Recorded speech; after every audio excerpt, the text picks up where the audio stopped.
Hello, Aries. Mars is sextile Neptune on the 12th, and Mars is square Jupiter on the 18th. Now let's see how your ruling planet of Mars affects you this month, Aries. I'm Pastor Rosemary, the Astrology Angel. Thank you for joining us. This is an angelic horoscope transmission from your Aries angel Melchidael, who resides over your cardinal fire nature, and these are his messages for you in love, money, and health. First, the love transmission. And here we want to provide the information that your guardian angel is Michael, because you're a fire sign. And your guardian angel, Michael, works through and teaches you through your teaching angel, Melchidael. That's how this works. This is going to be quite a month. April Fool's Day, your ruling planet of Mars is set to ingress into Taurus. It's been in Aries. Mars has been in Aries, so you have been just full of energy and will and willful energy, but it might have been you might have felt that you got a little hot-headed or maybe a little overly assertive or even aggressive.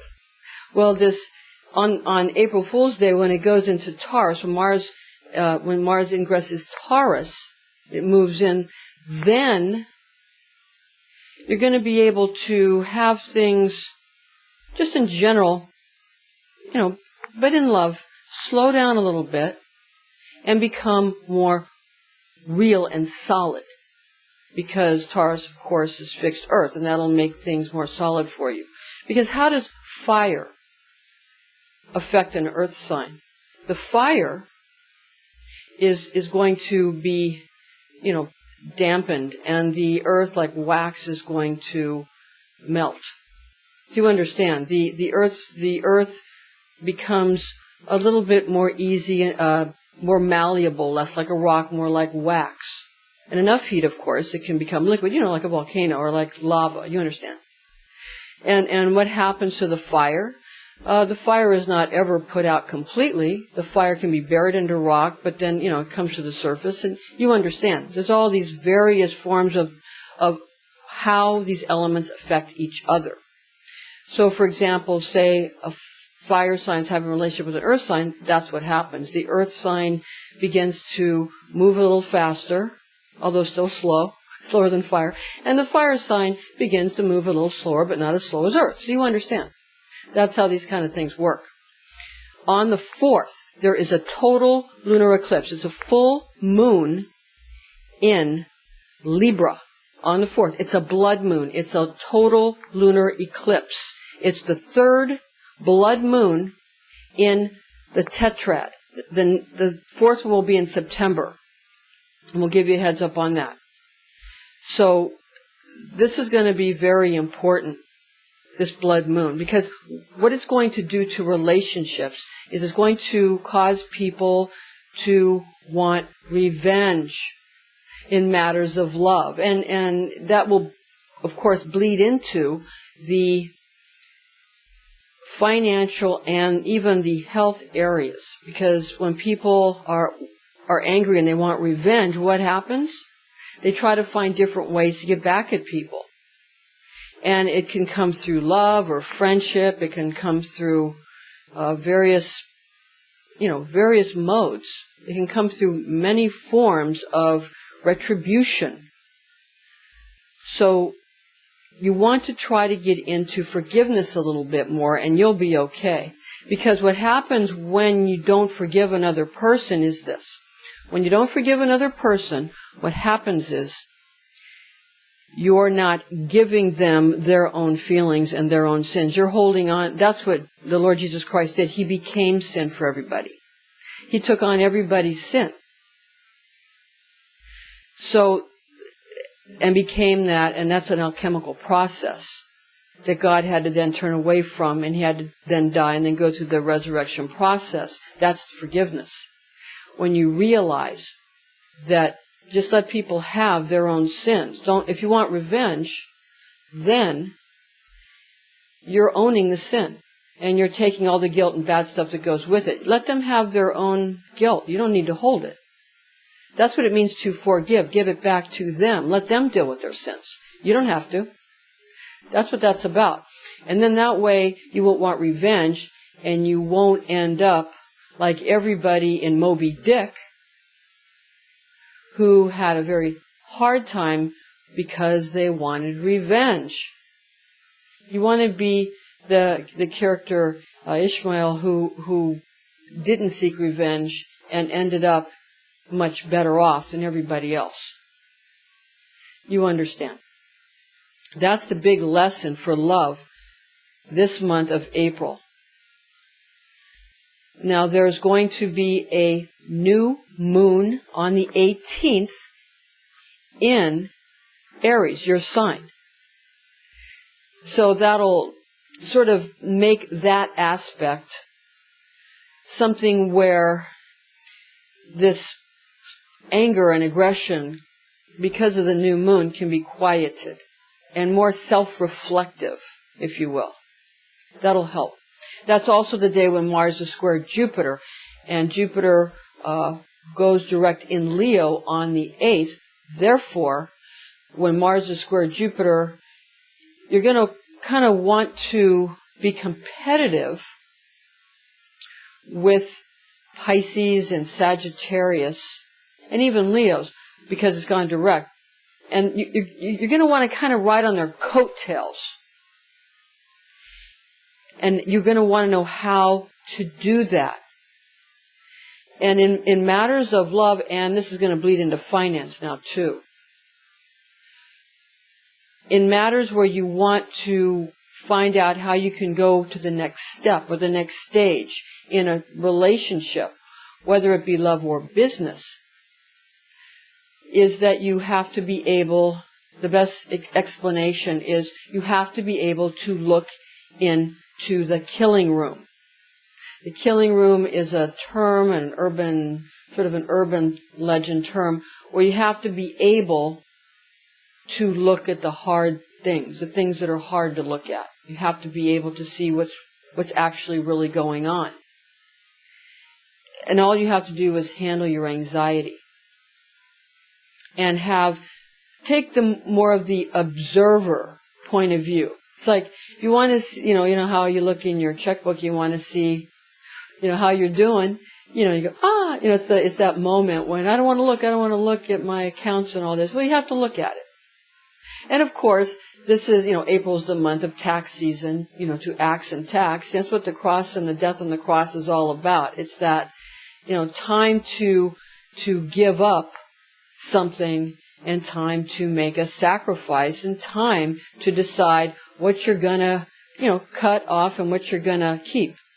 So that's at this time of year. If you follow these seasons, and this is important in Melchidael's money transmission, what is important here is that if you follow these sort of seasons that are set out for you in whatever religion you're following, you're going to do very well. For example, why in the world would somebody make 40 days of Lent? Why would that happen in February? Why would they do that? Why give something up? Why?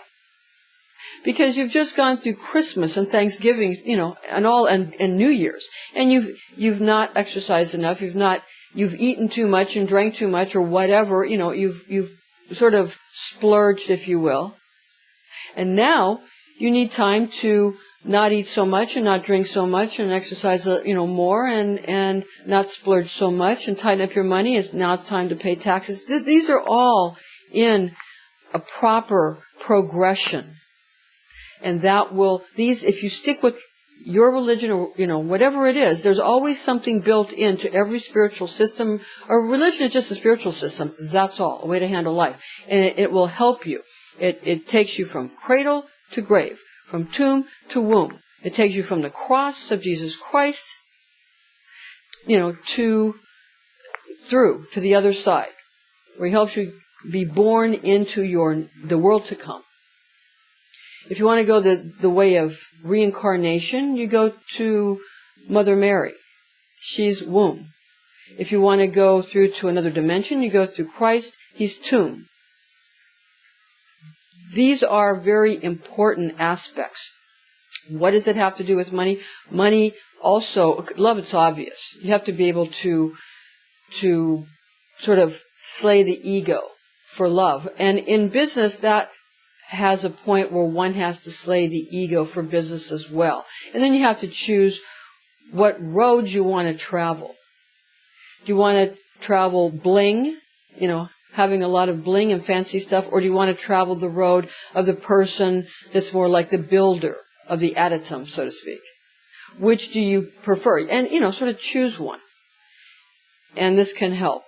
Too much of any one thing is never good. We exist again in the middle. So this is true in finance. Sort of pick what you're going to do, but leave a little wiggle room for, don't change so much, but leave a little wiggle room for change when it comes time, for special deals and sales and that kind of thing. We've got a lot of special deals this month. So you might want to check us out online or give us a call. Now, in matters of health, Aries, Mars is trine Pluto on the 21st. And when Mars is trine Pluto, that means that you're going to start to worry about your health. That's not because you have bad health, because when Mars is trine Pluto, this means that you have actually very good health, but because Pluto's those deep, dark aspects of the mind, you're going to say, okay, sort of a black swan moment, sort of I'm doing really well, and I'm afraid that in the future I won't be doing as well. That's what you're thinking. It's regret of the past, fear of the future. That's the two thieves on the cross that rob us of our present moment. Our ego comes into a death sequence when we fear the future or regret the past. Those are the two thieves that rob us. Now, which thief did Christ go with? He went with the one, who understood him. He didn't go with the one who gave him a hard time. He went with the one who flattered him. So even Christ was susceptible to flattery even on the cross. Wasn't he? Okay? He was susceptible to flattery. Why? Because he was concerned about his future. He said, there must be a kingdom for me somewhere in this world. I'm in this, I'm not a king of this world. There must be a kingdom for me somewhere, maybe in the world to come.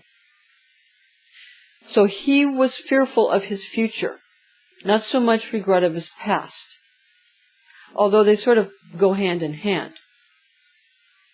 And as we all know, he descended into hell before he ascended into heaven. So, this is the black swan moment when people feel that they've achieved a form or a state of perfection. They then often unknowingly self-sabotage because they're unconscious self-sabotages. You don't want to do that with your health. You want to stay with your programs. How do you do that? Again, you find some system. I don't care what it is. I don't care if it's a martial arts system. I don't care if it's some fancy exercise program you get on a DVD. I don't care if it's a religious system. Whatever it is, you stick to it day by day. You stick with your disciplines. And that's how one dies daily to the ego. And in favor of the spirit, therefore forming the soul. That's the health transmission. Don't have a black swan moment. Find where you could do something better. And then move ahead. Now, for your afterglow, Aries. The first Mars ingress is into Taurus on April Fool's. On the 6th, the moon opposes Mars. On the 12th, Mars is sextile Neptune. 18th, Mars square Jupiter. On the 23rd, Mercury conjunct Mars. Now, please remember that Mars ingress into Taurus on the 1st is going to slow you down but make things more stable. Also remember, there is a blood moon this month on the 4th, April 4th. There's the third blood moon in the tetrad. All right. On the 18th, the new moon is in your sign of Aries. On the 18th is also Mars square Jupiter.